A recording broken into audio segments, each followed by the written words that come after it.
It was a grey morning in Arlington, the sky thick with clouds, as if the heavens themselves mourned. The ground was soaked from the overnight drizzle, and the US flags flapped half-heartedly in the wind. The air was heavy, not just with weather, but with sorrow. The funeral of Staff Sergeant Lionel Brooks was scheduled for 10 a.m. He had died a hero, saving three fellow soldiers in Ahastin during a surprise ambush. His death had made headlines. The nation saluted him. Dozens of soldiers lined up in formation, their faces blank, but their eyes telling stories of pain, respect, and duty. The honor guard practiced their steps silently. The caskets, wrapped in the American flag, rested on a platform draped in ceremonial black.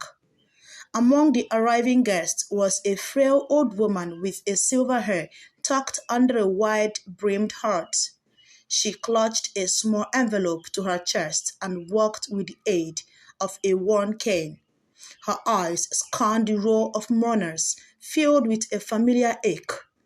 As she approached the guarded perimeter, a young officer stepped in her path.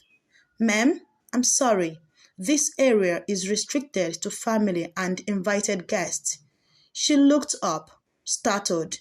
"But I am family," she said, her voice trembling.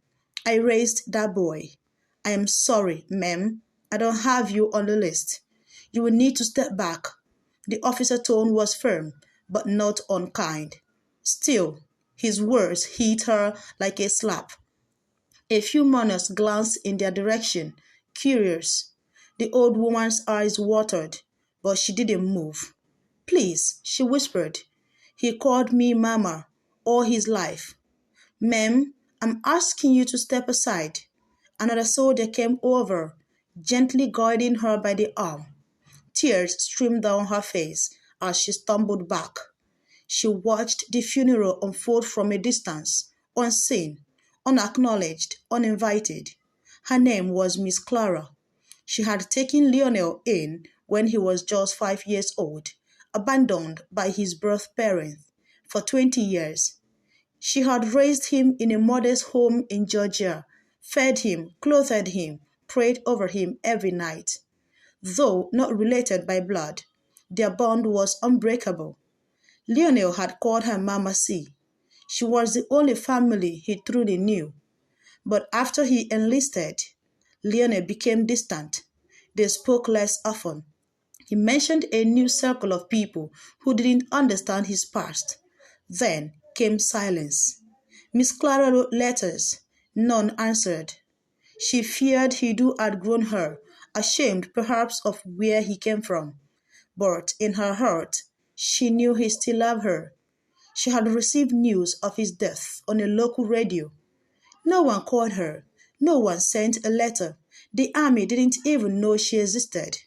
But at the funeral, after the last shot of the 21-gun salute echoed through the streets, the flag was folded and handed to a woman, Miss Clara, he had never seen before.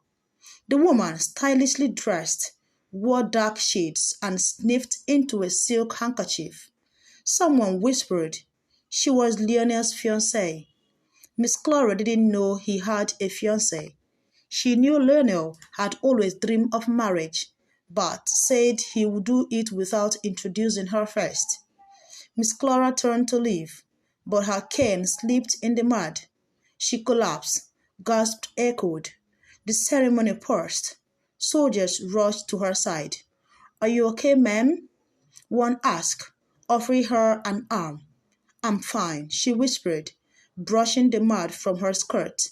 But her heart felt shattered, not from the fall, but from being forgotten. Then a voice rang out. "Wait, I know her." It was a deep, firm voice. All head turned. It came from Lieutenant Marcus Hayes, Lionel's closest friend. He ran over. "Miss Clara? Mama C?" His eyes welled up. "Is it really you?" She blinked. "Marcus? Oh, baby, You grew up so fast. Marcus turned to the others. This woman raised Lionel. She's more family than anyone here. Without her, he wouldn't have become the man we honor today. Silence fell. Even the fiancée removed her sunglasses, her eyes searching Miss Clara's face. You? You are the one in his letters? Miss Clara nodded slowly. Yes, child. I'm the one he ran to when he scraped his knees, when he had nightmares, when he won his first medals. Marcus gently took her arm. Come, you deserve to be up front. The audience make way. The crowd parted like the Red Sea. Miss Clara was led gently to the front row, where a seat was cleared for her. The chaplain paused his final prayer. Miss Clara, would you like to say a few words? He asked, tears streaming. Miss Clara stepped forward. Her voice, though frail, rang clear. Lionel was my baby, not by blood, but by love, and love runs deeper than blood. She spoke of his courage as a child, his kindness, his silly jokes. She spoke of how he prayed every night before bed, how she swore he do make her proud. I didn't come here to cause a scene. I came here to say goodbye. Her voice cracked, and I'm grateful. Grateful to see how many lives he touched. The crowd was silent. Many moved to tears. Even the fiancé sobbed openly, walking over to embrace Miss Clara. I'm sorry, she whispered. He talked about you every night. I don't know why they didn't invite you. Miss Clara smiled weakly. This world forgets those in the shadows, but God doesn't. Later, after the funeral, Marcus took her to Lionel's barracks. He opened a drawer and handed her an old box. Inside were letters, hundreds, addressed to Mama C. He had written to her nearly every week, but they were never sent. His superior had intercepted them, believing the past was a distraction. There was also a picture of young Lionel on Miss Clara's porch, grinning with a scraped knee and chocolate in his cheeks. He never forgot, Marcus said, his voice shaking. He kept you close, always. Miss Clara wept, but this time there were tears of healing. She finally understood. Love may get buried, but it never dies. 2 months later, the military officially recognized Miss Clara as Lionel's next of kin. A letter of apology was issued, and a bronze plaque with her name was added to his memorial. She was invited to speak at memorials.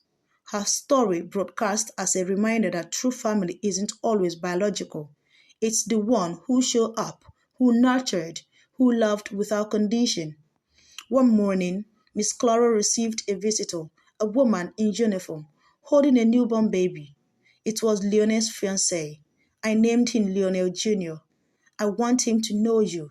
Miss Clara took the baby into her arms, her heart welling.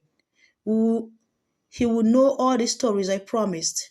As she rocked him gently, she whispered, your daddy was brave, he was kind, and he was loved more than he ever knew. From that day on, Miss Clara became a grandmother to Lionel Jr., and her home once again echoed with the sounds of laughter and life. Sometimes, life tries to erase the unsung heroes, but truth was a way of rising like the morning sun breaking through clouds. And so, the old woman once denied entry became the very heart of the story.